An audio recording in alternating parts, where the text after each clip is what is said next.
Ethereum is in trouble. Even though the crypto bull market is to infinity and beyond, people like legendary investor Raoul Pal, aka the Warren Buffett of crypto, believe that ETH will significantly lag the rest of the top projects. Here's Raoul. The chart that we did have in the past that is not working perfectly is like ETH this time versus last time. The Bitcoin version is actually better. The ETH version, yeah, ETH is trading like a piece of shit.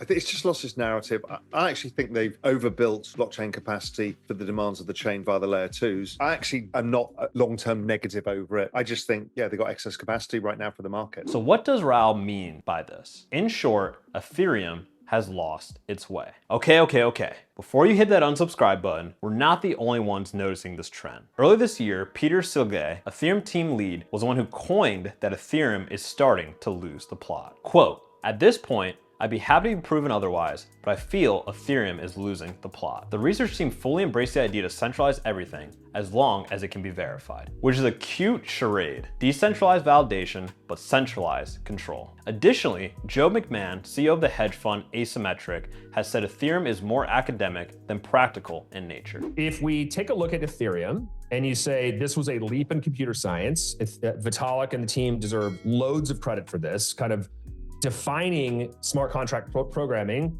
or permissionless programming as a concept. That's a huge leap in technology. The current implementation of it is suboptimal. And creator of Ethereum, Vitalik Buterin's own mother, yes, seriously, his mom, who is also a dev for her own project, Metis, also believes that ETH layer 2s are too centralized. Another problem that single sequencer represents is a security risk, because being just one single sequencer makes it a very attractive target for hackers. Damn, Natalia, that is harsh. I would hate to be scolded by my mom over my $400 billion humanity-saving network. Okay, again, we see no point in hit pieces or FUD, aka fear, uncertainty, doubt, which this video isn't. Every one of the 99 Bitcoins team holds Ethereum. Hell, the guy behind the camera right now has his entire life savings in Ethereum. Video editor, do you own any Ethereum? All right then. On a more technical level, some say Ethereum is facing a problem with overbuilding its blockchain capacity. In simple terms, overbuilding means Ethereum is adding so much capacity and so many scaling solutions like rollups, sidechains, and layer 2s that it's flooding the network with more resources than there's demand. This overcapacity allows investors to sink money into other chains, including those L2s, and dilute Ethereum's fee revenue, which was a core part of Ethereum's deflationary model, something Ethereum no longer is. Moreover, with up and coming L1 chains like Solana, Sui, and Near Protocol making massive technical and financial gains this cycle, Ethereum is having a civil war for its direction. If you're an investor in a project, as we are in Ethereum, and not in a cult, you should take time to understand where Ethereum is heading next and how it aims to fix these problems. So let's talk about where Ethereum is heading next. I'm Isaiah McCall of 99 Bitcoins, and this is Ethereum is on the brink of civil war. But first, a word from our sponsor. This video is sponsored by Best Wallet Token. Best Wallet is a new token and wallet that gives you access to some of those early crypto projects on the market. I've tried it out, and in fact, they are the best. And you can find a lot of crypto gems on there, so be sure to check it out. More in the description below. Ethereum Civil War. Will L2s undermine ETH's value? What do we do, Cap?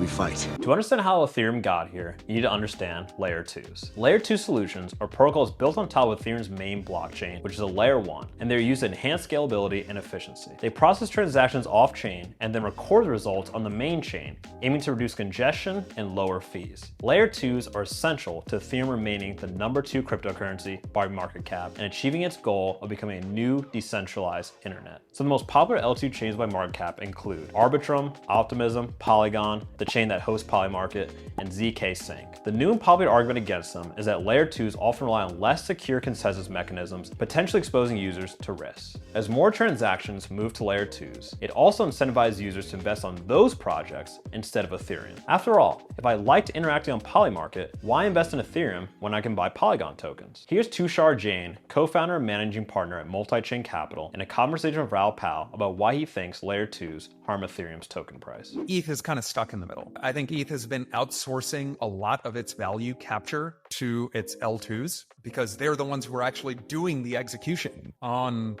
all of the transactions that are happening. And I think that's the actually valuable part, is coordinating state. I don't think the valuable part is the data availability layer or the settlement layer. I don't even know what that actually means.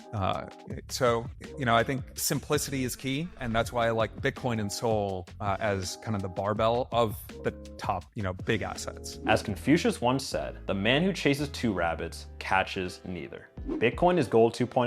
Solana is the degen chain for trading altcoins and memes. Ethereum is a world computer, NFT hub, ultrasound money, memes, Shiba Inu, GameFi, literally everything. This is fine, but as people like Raoul Pal suggests, this could take away from the Ethereum price in the short term and deliver later on. But can Ethereum fix any of these problems? You want the short answer? No.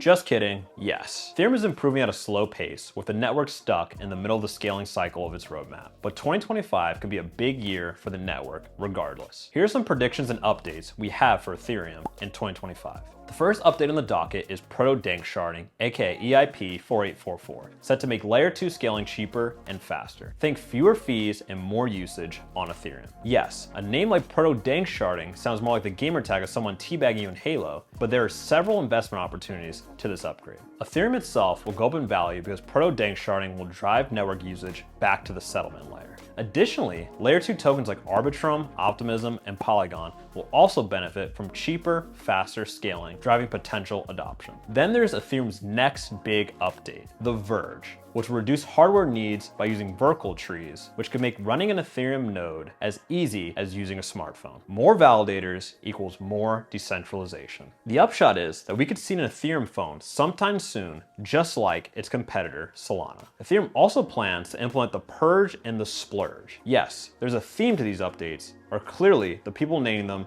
have a hard-on for Dr. Seuss. These two updates remove unnecessary historical data and refine any remaining rough edges, effectively lightening the network's load and boosting overall efficiency. The last technical upgrade is Ethereum's goal to snark everything, which aims for better security and privacy, allowing transactions to be verified with minimal resources. A massive leap for efficiency. Snarks, short for succinct non-interactive argument of knowledge, are cryptographic proofs that allow one party to prove to another that they know certain information without revealing what that information actually is. By implementing snarks, Ethereum can verify transactions and data with minimal computational resources, meaning nodes can process and verify information much more efficiently. In practical terms, a snark-based Ethereum would make the network faster, more private, and less dependent on layer 2 solutions for scalability, potentially reinforcing ETH's value as a layer 1. Ethereum price prediction. What's a realistic price prediction for Ethereum after all these upgrades? Well, it's a mixed bag. With only half of Ethereum's roadmap complete by 2025, we may still see underperforming some competitors like Solana and Sui. But here's the deal. A $10,000 ETH in 2025 is still achievable if it can bounce layer 1 and 2 demands, especially with ETFs or exchange-traded funds now in play. But once again, we tend to agree with Raoul Pal here. 2025 will likely see other L1s like Solana and Sui outperform Ethereum. Here's what Raoul had to say earlier this year. I just flip up the chart of